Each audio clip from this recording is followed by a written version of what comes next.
there, Autism Fitness founder Eric Chessen, leading the movement for movement and bringing you another edition of Autism Fitness Tuesday training, where I take a subject, a concept, a strategy, something that we use in autism fitness programming, and bringing it to you, breaking it down so that you can better use, understand, and use again in your own fitness and adapted PE programs for the autism and neurodivergent population, using best practices to get the best possible outcomes. Now, in this edition of Autism Fitness Tuesday training, I am going to be bringing back a subject that I've spoken about numerous times, but always deserves a matter of attention, and that is the term functional training.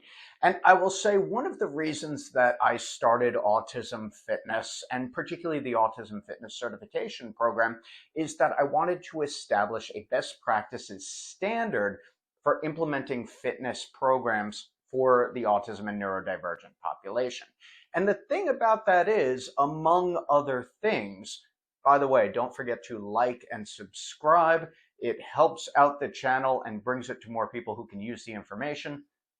One of the things about that is that, number one, the autism and neurodivergent population are, of course, human beings, and being human beings are subject to many of the same physical attributes and also benefits of exercise. This is a big one when someone asks why fitness is important for the autism population, which is an odd question because it's important for all populations.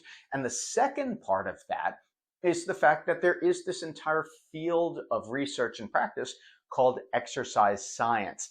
And that exercise science does not exclude the autism population. In fact, we should draw from the research and evidence-based practices in exercise science in order to inform the exercise practices that we use with our autism and neurodivergent populations. So there is a recent article that was published that thrilled me in the Mass Journal. So Mass is the Journal of Strength and Sports Science. I'll put that in the link below, by Dr. Kaleko Semple, who wrote an article about the history of and implementation of functional exercises. So I'll give a brief background on this, and then I'll talk a little bit about the implications and implementation for the autism population.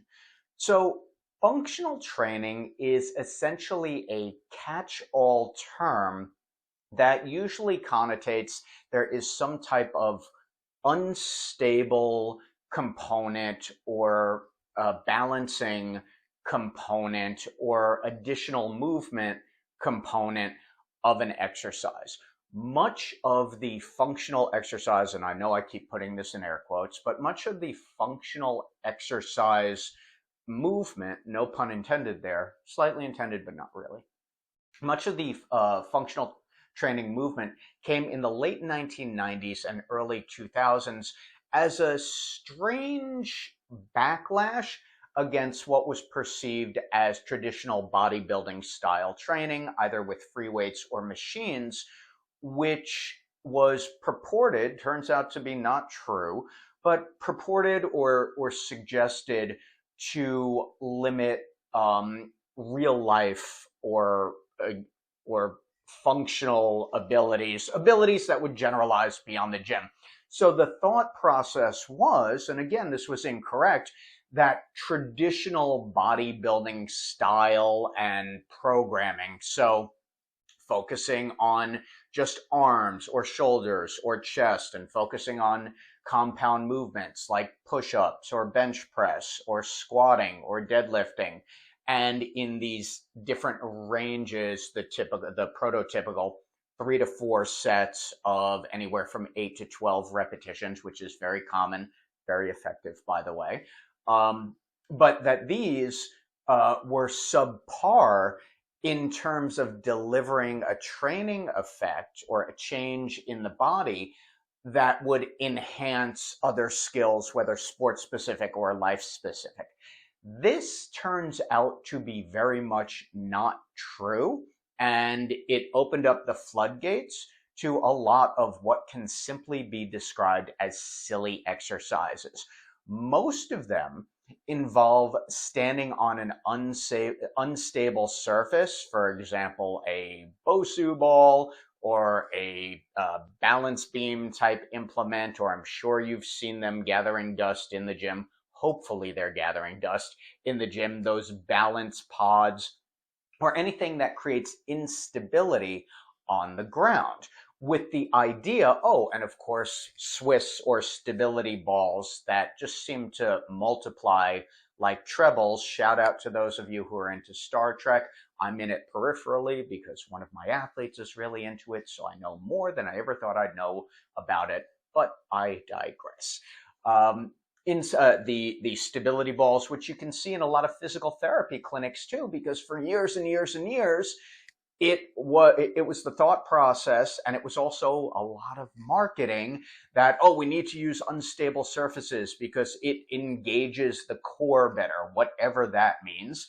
And unstable surfaces allow us to balance better, which it doesn't, and I'll give you a perfect example. So one of the athletes of our certified pros, and I've had athletes who come in with this footwear as well, came in a pair of either Crocs or Croc adjacent footwear. And I don't think anybody in the training world would say that a pair of Crocs or slides or that type of footwear is ideal for strength and conditioning work. Why? Because it's unstable, right? You might have the ankle twist or contort, which creates a safety risk, and it's not really conducive to the greatest stabilization when you're performing, oh, I don't know, a band or cable row or an overhead press, or even a push-up. Not necessarily going to be an immediate detriment, but not the safest and best choice. At the same time, there are plenty of people who would say, well, or in the training world, let's put them on a balance pod or an unstable surface because it will increase core stability. No, it doesn't. And the research demonstrates this, and common practice demonstrates this as well. So let's bring this over now to the autism and neurodivergent population. Why is this so important? Because we want to create a best practices system. And that's what we do at Autism Fitness. We take best practices both in the positive behavior support world and best practices in strength and exercise science.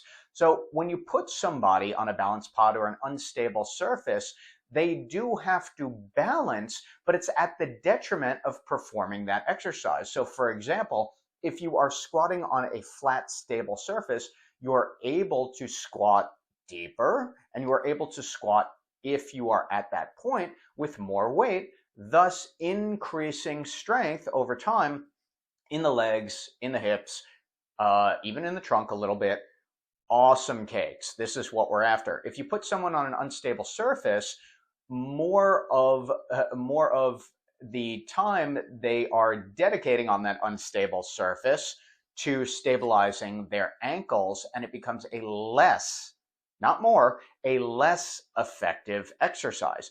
The other problem with the unstable surface is that it does not translate or generalize to greater stability in activities of daily living. So if we're looking at standing on a balance pod versus standing on a balance beam versus walking up and down a flight of stairs, the balance pod is not going to translate to better performance on the stairs because it's not really developing that much strength. In fact, it's limiting the amount of strength that an individual can develop because now they have to stabilize their feet and ankles instead of being on a proper flat surface and being able to squat, thus developing strength, which is going to translate to those stairs going up and down. The second part is that it is highly specific. So let's say you get really good, or your athlete gets really good at balancing on a balance beam. Is that going to make them better at hiking, going up and down a hill? No. because it is so specified that it does not generalize to another specified or specific situation. I'll give you an example. Shooting a bowling ball into a basketball hoop is not going to make you better at shooting a basketball into a basketball hoop, because even though they are both spherical objects, one is way too heavy and has a different diameter, so it is not going to enhance the skill. It's probably going to be detrimental to this skill. So understanding the purpose and the practice behind the exercises that are more beneficial, and most of these are going to be standard compound movement: squat, push, pull, carry. And we don't need many of these different exercises as well. We can have 2 or 3 for a very long time with a given athlete, and they will be highly effective in developing real-world strength and stability and motor control. The other aspect of functional fitness is the whole idea of the core.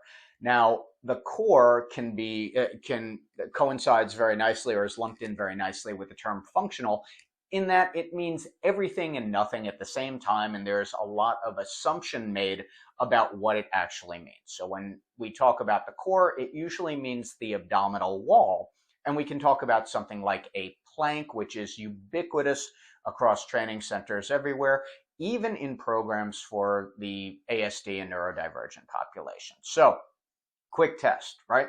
If you wanted to build up your biceps, would you be better off with an exercise that just held the biceps out like this and you're squeezing them and they just stay like this? Or would you be better with a dumbbell or a barbell curl? With a curl, yes. But why? Because there are 3 components to that movement, as far as just as opposed to just holding the arms out. The 3 components are that bicep curl has a concentric, it has an isometric, maybe a hold for half a second, and then an eccentric component, and that is where most of the glorious muscle building and strengthening happens.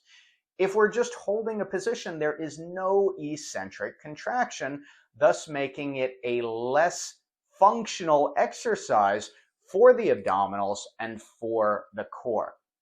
The issue here, the main one, is that complexity is not a direct translation to effectiveness.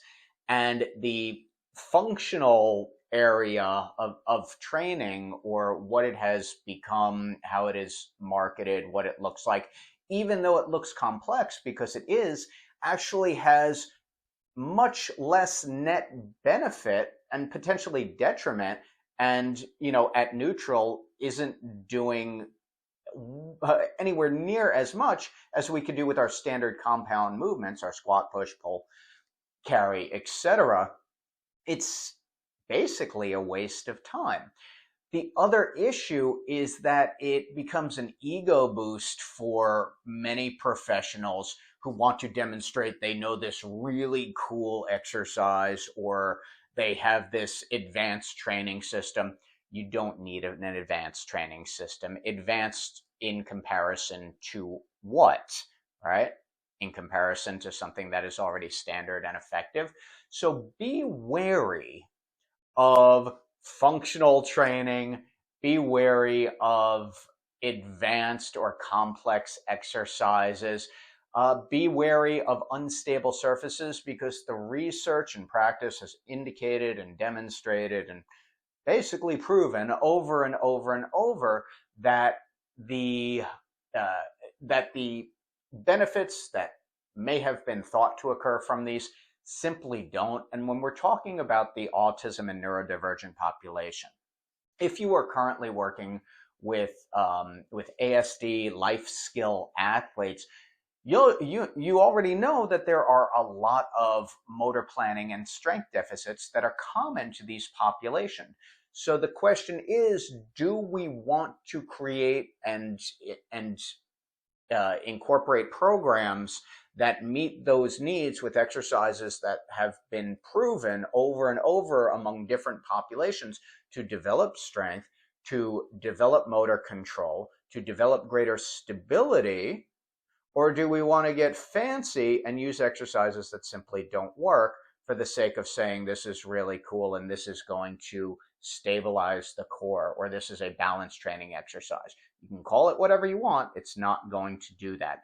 So rather than look for a dozen different exercises that create core stability and balance, we want to focus on the several few that are actually going to do these things. And of course, balance is going to be relative to the activity as well. We want to follow best practices, not only in our positive behavior support and our coaching of our athletes, but in the exercise science as well. It is a field. Journals like Mass are phenomenal, that one in particular, for giving us the best and latest science around our practice and our training.